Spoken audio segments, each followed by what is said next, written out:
I bought 14 of the most common sanders that are under $100 that most people are buying. We're gonna put them to the test and figure out which one is the best, or the best for most people. Now I'm gonna put them through a series of tests. We're gonna sand with them. We're gonna see how hot they get. We're gonna test the vibration, and we're gonna test the durability in case they fall off the workbench 3 times and see how they hold up. I purchased every one of these sanders myself. This is not sponsored. I bought them from Home Depot, Harbor Freight, and Amazon. I'll leave a link in the description below for all of these if you're interested in checking them out. First and foremost, unboxing everything. The only 3 that's coming with a bag or some type of carrying case are the rigid. One Makita comes with that, and then also the Milwaukee. But one of these Makitas come with a hard case, and I say one because I purchased 2, because when I purchased all these, 2 Makitas were under $100.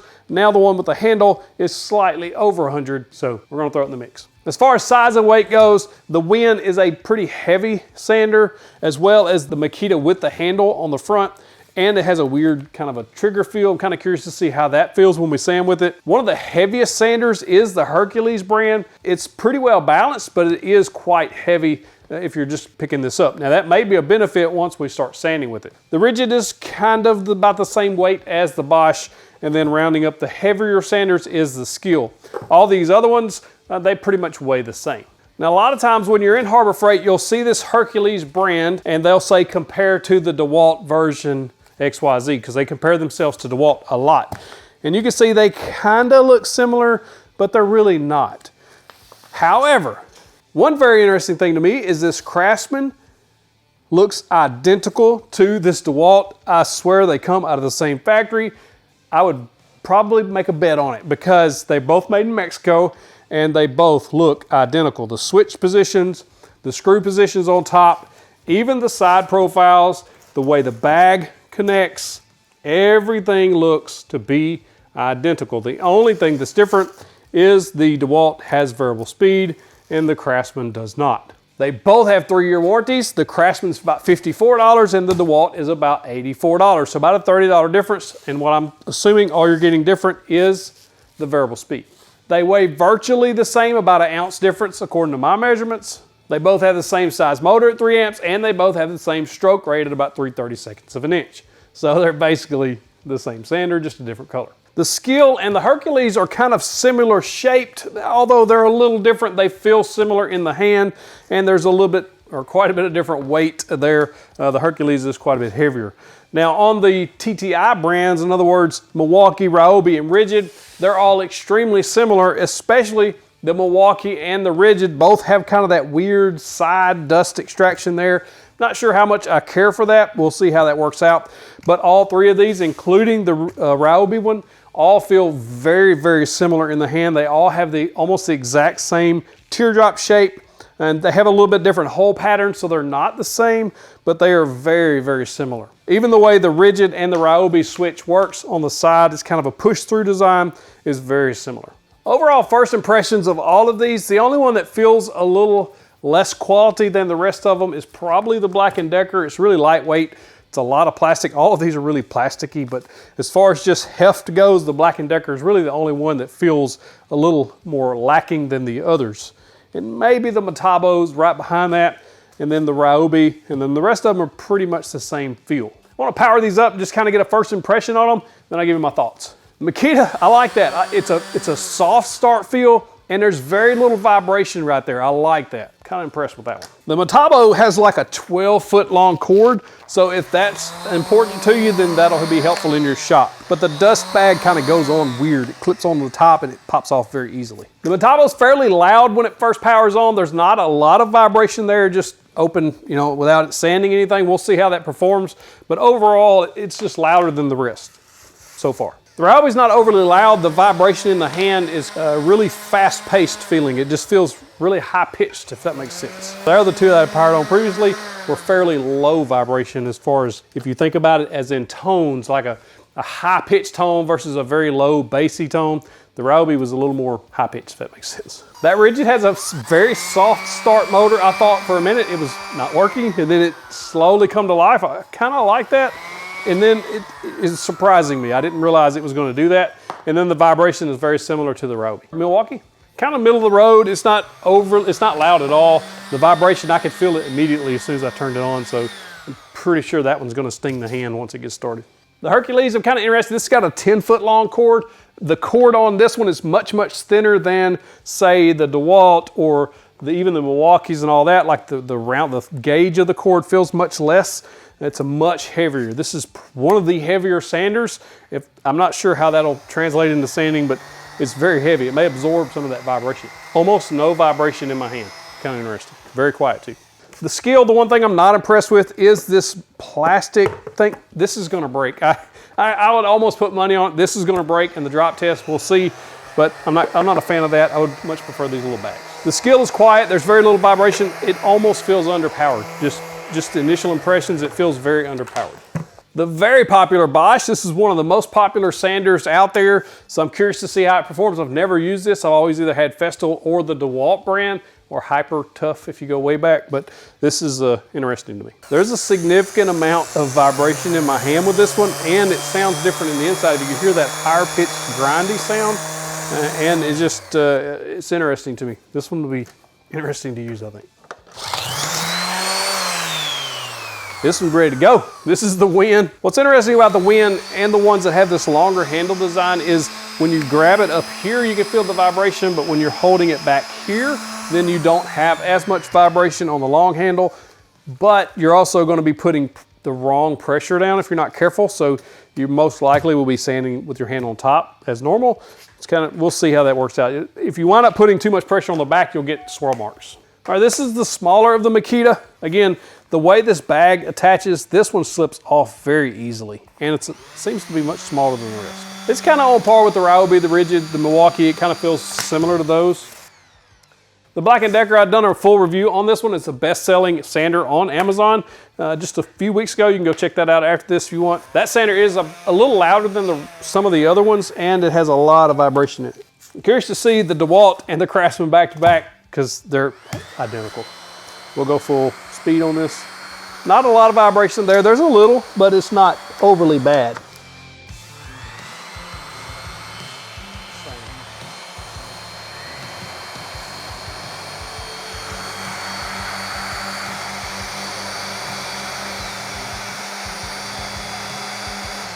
These are the same sanders. And last but certainly not least, the Bauer.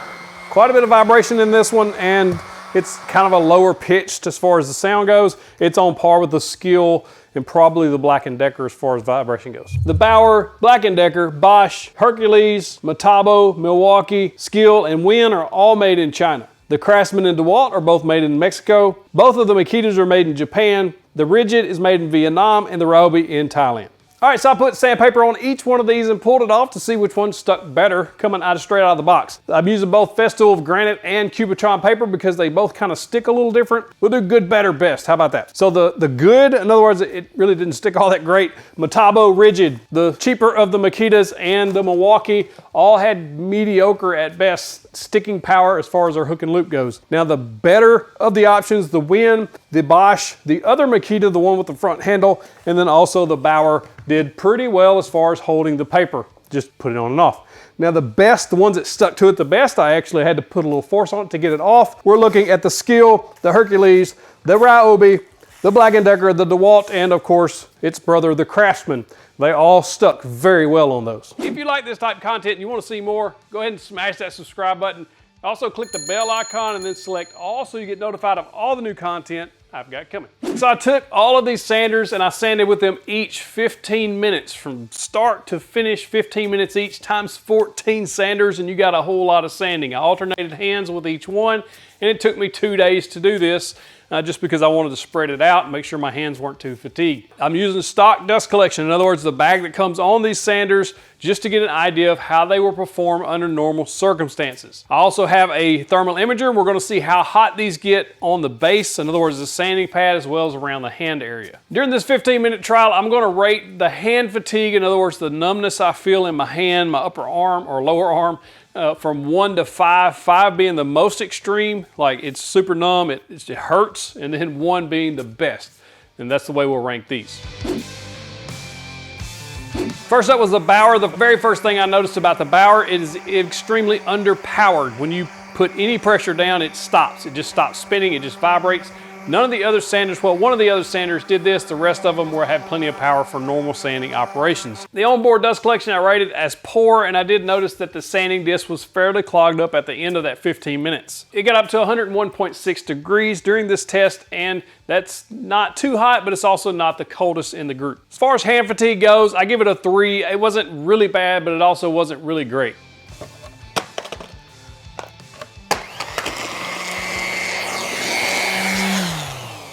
When drop testing the Bauer, it cracked the dust container on after a couple of drops. You can see here where it's cracked, and well, just kind of the nature of the beast when you put a plastic container on something like this that's inevitably going to fall off a workbench. On the Black & Decker, this one reached a temperature of 110 degrees during the 15 minutes, which is fairly warm. This is one of the hotter of the two. I did notice that it had disappointing performance overall. It felt very weak. On the Black & Decker, this had a 4 in hand fatigue. It was extremely numb, just like the previous video I did with that sander. It has a lot of vibration in there. It's going to cause a lot of fatigue. The onboard dust collection, though, is very good on this sander. As you can see here, it collects most of the dust, and the sanding pad stayed relatively clean. Drop testing this Black & Decker. That sounded solid. There's 0 damage that I could tell. Everything still functions. After we were done, there's a little bit of road rash on there, but nothing major. The Bosch got up to 129 degrees during my testing, which is one of the hotter of the sanders. And if you know anything about heat and friction, it's the enemy of sanding. Your sanding disc won't last as long. And I thought that the Bosch was very underpowered, especially on first startup. It didn't want to spin.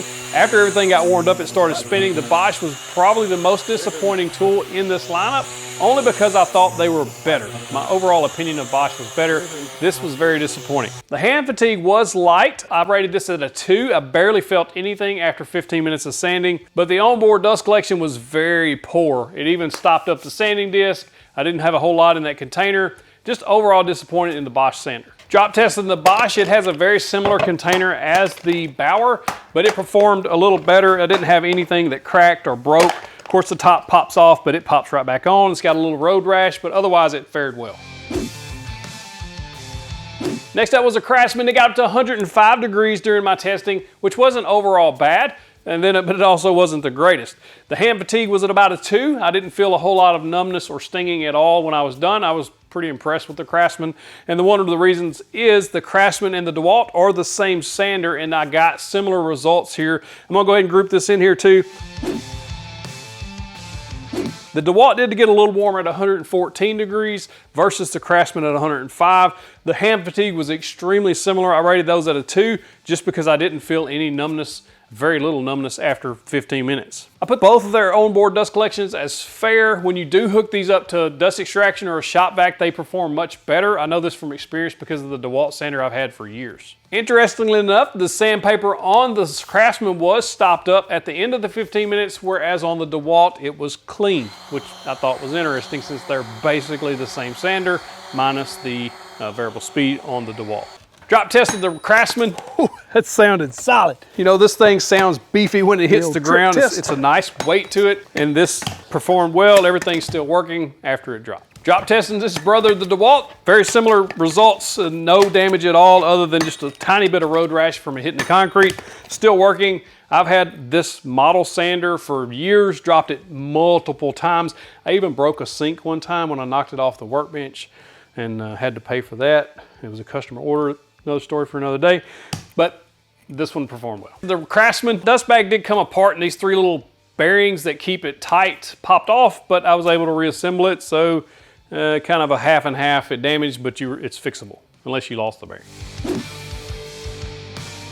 Now the Hercules, it is a very heavy sander, and it just feels heavier than the others, even though it's not the heaviest of the group. The Hercules got up to 129.2 degrees, which was the hottest of all of the sanders that I tested after 15 minutes. I had very, very harsh hand fatigue after using that. I rated it at a 4. It probably could have creeped up into the 5 area. It has a lot of vibration in that sander. The onboard dust collection was very poor. And I noticed when starting out with the Hercules that it was very aggressive. Like you could see my hand moving. It's very hard to control. It's just a little too aggressive for a finish sander, in my opinion. And after sanding for 15 minutes, because of the onboard dust collection being poor, the whole sandpaper was clogged up. But that also could be contributed to some of the heat buildup, as well as this baking that sawdust into that sanding disc. And I will make a note that I used brand new paper on every one of these sanders, so that's 14 pieces of the nice 3M Cubitron paper. We didn't go cheap here. Drop testing the Hercules, I had no issues dropping this. It performs well. It's a really heavy sander, so when it hits the concrete, man, it makes a thud.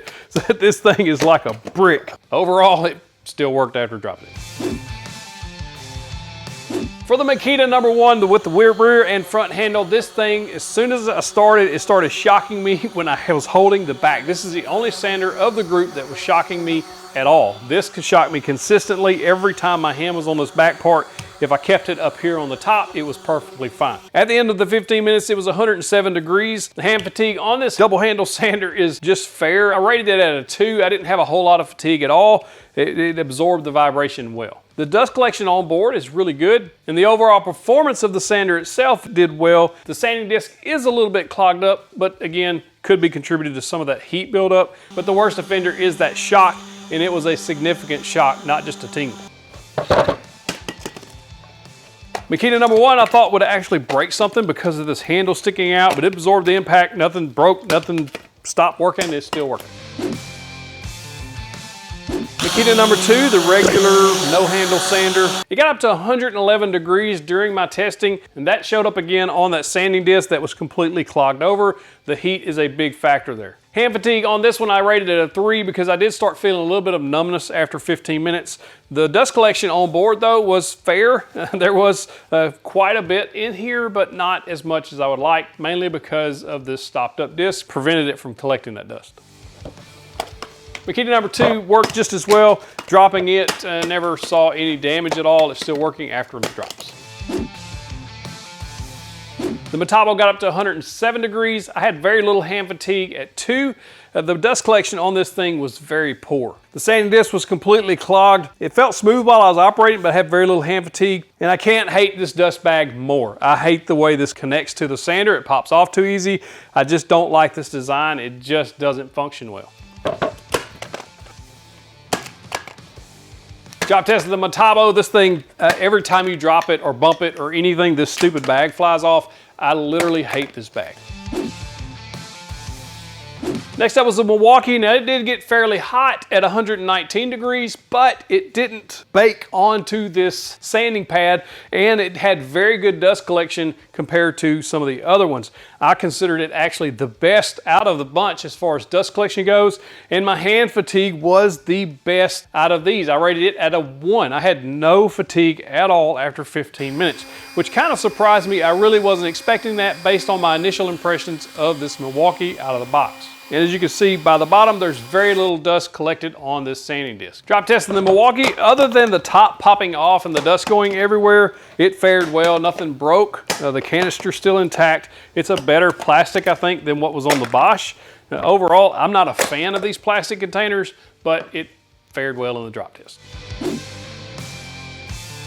Next up was the Rigid. It didn't get overly hot. It only got up to about 97 degrees. Hand fatigue was a 2. It wasn't bad at all. I've had very little numbness at all after 15 minutes. The onboard dust collection was pretty good, and the sanding disc was not stopped up at all after 15 minutes. This one performed pretty well overall.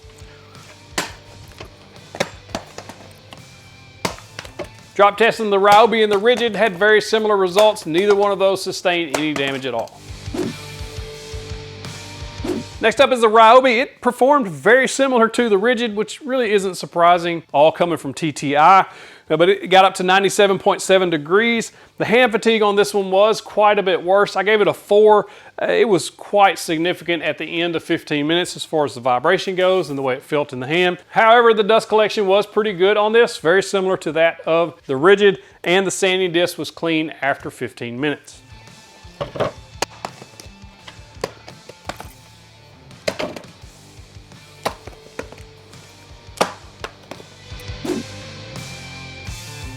The skill got up to 118.5 degrees.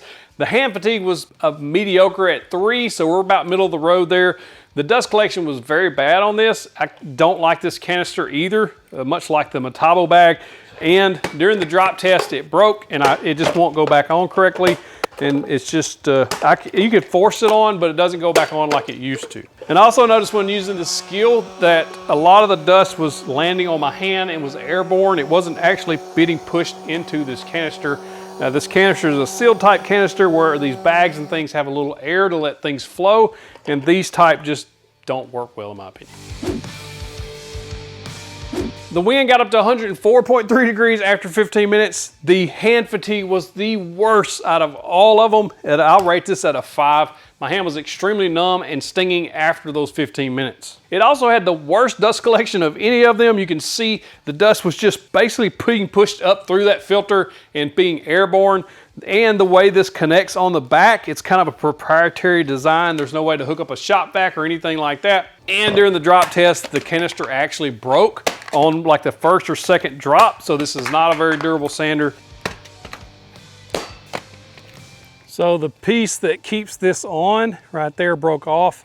And so now this dust thing won't lock on there. So it's completely useless. That happened on the very first drop. It's just not an overall performer in my opinion. And I'm typically a fan of wind tools, but this one. So I wanted to hook this up to a dust extractor to see how much difference that actually makes when sanding. And I chose the Bosch because it was one of the hotter of the previous ones at 129 degrees after 15 minutes. So I sanded again for 15 minutes with the dust extractor, and the temperature reading was 102, just over 102. So we reduced the temperature by 27 degrees just because we had a dust extractor. And you'll notice that the sanding pad is completely clean, other than a little buildup on the very, very edge in one little spot.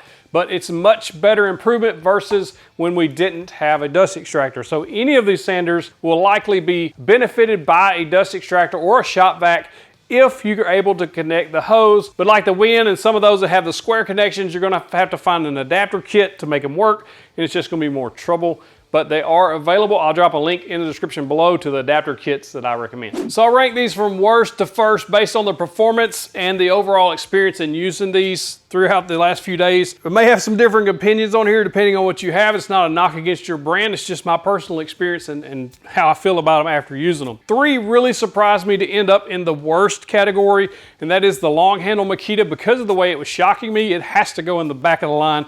And also the other Makita, just because of how bad this dust collection is and that tiny little sanding port, you're gonna have a hard time adapting that, I think, and I just didn't care for that. The wind broke and the skill broke on drops, as well as they just didn't perform well overall. The Ryobi had so much hand fatigue, I can't recommend it. The Bosch was probably the most disappointing because I've heard so much good things about the Bosch. It's just so underpowered. It doesn't compare to any of the other ones as far as the power of just spinning the disc. And then the Hercules and Bauer ended up here just because of poor performance and poor dust collection. And overall, the heft of this Hercules is really significant. And they both have proprietary dust connections, and that's going to make it hard to adapt things as well. I've got 2 middle of the road picks here, the Rigid and the Black & Decker. The only drawback to the Black & Decker, in my opinion, is that hand fatigue. It is significant, but otherwise it performs well, and I've used it for a little while now here in the shop. And the only reason it's in the middle of the road, it is a good budget pick if you're on a budget, and it performs well other than the hand fatigue. The Rigid performed well. It's a variable speed sander. It collected the dust well, and it just overall was a decent choice. But the price at $79 based on the performance is why I put it in the middle. Now I did pick 3 that goes in the top, I think is the top picks for most people. We got kind of a budget pick, and then we have the 2 kind of the upper end picks, basically buy once, cry once type things, even though these are all under $100. The Milwaukee performed extremely well. It's probably one of the better performing sanders, but it is one of the more expensive sanders at about $89 at the time of this filming. And one thing that put it over the top for me was the fact that they did include an adapter. Because they have that square port, they did include an adapter so you can hook up shop vacs and dust extractors. That's gonna make it much easier. And it's a variable speed, and it just overall performed well, had the best dust collection and the best hand fatigue of the bunch. The Craftsman and DeWALT are basically the same sander. The DeWALT has the variable speed, and I think that is beneficial. The DeWALT is one I would actually recommend for most people because of all the features it has, the standard size dust extraction, It did well in the test. When you hook these up to dust extraction, they performed extremely well and they hold up well over time. I've had one for many, many years. And if you're on a bit of a budget and you don't really care about the variable speed, the Craftsman is the way to go. It's a well-performing sander and it just worked well. It's the exact same thing as the DeWALT, so you're getting a good sander with the Craftsman name on it. Because of our channel members and patrons, I'm able to buy these type tools and do these type videos to figure out what's best for most people. Thank you for all your support. And because of that, I'm gonna give each one of these away to one of our channel members and patrons. That'll be announced on the Patreon page or the channel member community tab. If you're not one of our patrons or channel members and you would like to support us in that way, there'll be details in the description below. If you like this video, you'll love the parallel clamp test I did, very similar to this. Put them all through the test, drop them, make sure to find the best one for you. Click that box right there to go watch that video. Click in the box, get you the big old virtual fist bump. Also, another one of my favorite videos right there.